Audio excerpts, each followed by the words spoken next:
ખાતે 19મી સ્વાતંત્ર્ય પર્વની ગરિમામય ઉજવણી। દાહોદ જિલ્લા કક્ષાના સ્વાતંત્ર્ય પર્વની ઉજવણી કલેક્ટર યોગેશ નિરગુડાના હસ્તે કરાઈ। દાહોદ જિલ્લાના લીમખેડા તાલુકામાં આવેલ મોટા હાથીદરા ક્રિકેટ ગ્રાઉન્ડ ખાતે 19મી સ્વાતંત્ર્ય પર્વની ઉજવણી દાહોદ જિલ્લા કલેક્ટર યોગેશ નિરગુડાના હસ્તે ધ્વજવંદન કરવામાં આવ્યું હતું। કલેક્ટર સલામી મંચ પર આવતા સૌએ પોતાની જગ્યાએ ઊભા થઈ કલેક્ટરના આગમનને તાળીઓના ગડગડાટથી વધાવી લીધો। સ્વાતંત્ર્ય પર્વ નિમિત્તે કલેક્ટર યોગેશ નિરગુડે રાષ્ટ્રધ્વજ લહેરાવીને રાષ્ટ્રધ્વજને સલામી આપી હતી। એ સાથે ઉપસ્થિત સૌએ રાષ્ટ્રગાન કર્યું હતું। રાષ્ટ્રધ્વજને સલામી આપી રાષ્ટ્રગાન કર્યા પછી કલેક્ટર યોગેશ નિરગુડે સહિત પોલીસ અધિક્ષક રાજદીપસિંહ ઝાલા, નિવાસી અધિક કલેક્ટર જે.એમ. રાવલ એ પરેડનું નિરીક્ષણ કરી સૌનું અભિવાદન સ્વીકાર્યું। આ પ્રસંગે કલેક્ટર યોગેશ નિરગુડે આઝાદી અપાવનાર શહીદોને શાબ્દિક શ્રદ્ધાંજલિ આપતા કહ્યું હતું કે આજે ગુજરાત વિકાસના ગ્રોથ એન્જિન તરીકે ગુજરાત સ્થાપિત થયું છે, જે આપણા માટે ગૌરવની બાબત છે। આપણા દાહોદને વિકસિત દાહોદ બનાવવા માટેના સરકાર પ્રયત્નશીલ છે। વધુમાં એમણે અટલ બિહારી વાજપેયી આપેલ તેમના જીવનના અમૂલ્ય ફાળને યાદ કરી જન્મજયંતિ નિમિત્તે યાદ કર્યા હતા। વધુમાં ઉમેર્યું હતું કે નાગરિકોની સુખાકારી અને જીવન ધોરણમાં સુધારા લાવવા રાજ્ય સરકાર કાર્યરત છે। દેશના વિકાસનું પ્રતીક એવી ગુજરાતની ગિફ્ટ સિટીનો પણ એમણે ઉલ્લેખ કર્યો। નાનામાં નાનો માણસ પણ સારી સુવિધા સાથે જીવે। આદિવાસી વિદ્યાર્થીઓ રમત હોય કે શિક્ષણ ક્ષેત્રે આગળ આવે એ માટે આદિજાતિ વિકાસ વિભાગ દ્વારા સરાહનીય કામગીરી કરવામાં આવી રહી છે। સાથે ઉપસ્થિત તમામ નગરજનોને પ્રાકૃતિક કૃષિ અપનાવવા અનુરોધ કર્યો હતો। દાહોદ જિલ્લાની વિવિધ શાળાઓમાંથી આવેલ વિદ્યાર્થીઓ દ્વારા ઓપરેશન સિંદૂર થીમ પર દેશભક્તિ ગીત સાથે ડાન્સ, ગરવી ગુજરાતનો અર્વાચીન માતાજીનો ગરબો, આદિવાસી લોકનૃત્ય, લેઝિમ નૃત્ય તેમજ ઓપરેશન સિંદૂર થીમ હેઠળ નાટક પ્રસ્તુત કરવામાં આવ્યો હતો।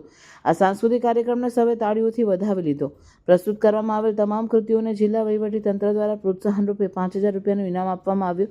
દાહોદ જિલ્લાના શ્રેષ્ઠ કામગીરી કરનાર અધિકારીઓ અને કર્મચારીઓ, શિક્ષકો, વિદ્યાર્થીઓ, પોલીસ કર્મીઓ, જિલ્લા કલેક્ટર યોગેશ નિરગુડે તેમજ ઉપસ્થિત સૌ મહાનુભાવોના વરદ હસ્તે ઇનામ, એવોર્ડ અને સન્માનપત્રો આપવામાં આવ્યા હતા। સાથે સાથે લીમખેડા તાલુકાના વિકાસ અર્થે લીમખેડા મામલતદારને ₹25 લાખનો ચેક અર્પણ કરવામાં આવ્યો હતો।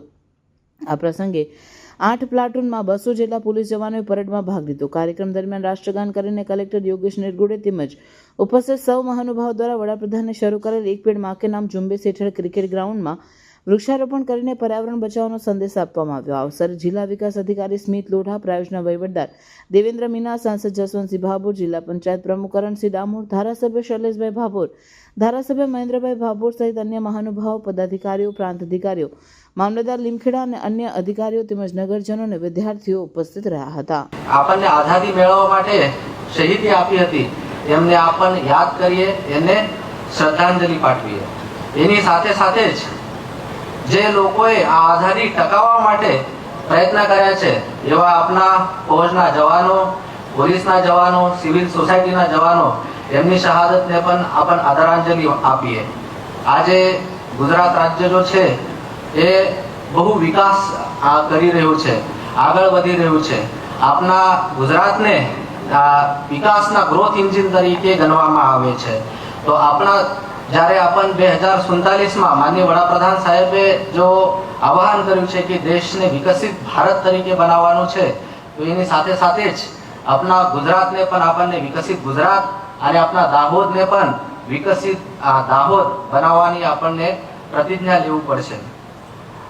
આજે આ વર્ષે માનનીય સરદાર પટેલ સાહેબની 150મી જન્મ જયંતિ છે।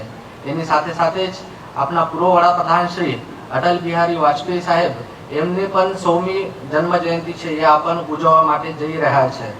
તો એ કાર્યક્રમો પણ સારામાં સારી રીતે થાય અને એના થકી આપણા એ જો મહાન વ્યક્તિત્વો હતા જેમને આપણા દેશ માટે, દેશના વિકાસ માટે, દેશની આઝાદી માટે એક અમૂલ્ય ફાળો આપેલું છે, તો એમને પણ આપણે યાદ કરીએ।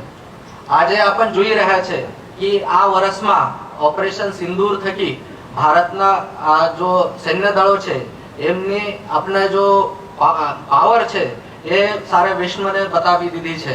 કારણ કે આપણા જો દુશ્મનો હોય કે આતંકવાદ હોય એના વિરુદ્ધ લડવાની અને ઝીરો ટોલરન્સની નીતિ જો છે એ આપણે આખા વિશ્વને બતાવી દીધી છે। અને આપણા દેશમાં સૈન્ય દળો સાથે સાથે જ આપણા પેરામિલિટરી ફોર્सेस હોય, પોલીસના જવાનો હોય, સિવિલ ડિફેન્સના જવાનો હોય, હોમગાર્ડના જવાનો હોય, સામાન્ય નાગરિકો હોય, એમને પણ આપણા તરફથી એક સારી એવી જાગૃતતા બતાવીને આ કપરા સમયમાં આપનો દેશ પ્રત્યેનો પ્રેમ જો છે એ જાગૃત કરાવ્યો હતો।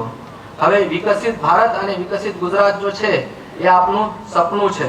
ભવિષ્યમાં જ્યારે વિકસિત ભારત બનશે તો એની જો આગળનું એન્જિન તરીકે ગુજરાત ઓળખાશે. આજે કેન્દ્ર સરકાર અને રાજ્ય સરકારની જુદી જુદી યોજનાઓ થકી દરેક ક્ષેત્રમાં સામાન્ય માણસનું જીવન જો છે એને સુકર કઈ રીતે કરાવી શકાય, એમને સુવિધાઓ કઈ રીતે અપાવી શકાય, આ બાબતે પ્રયત્ન કરવામાં આવી રહ્યા છે.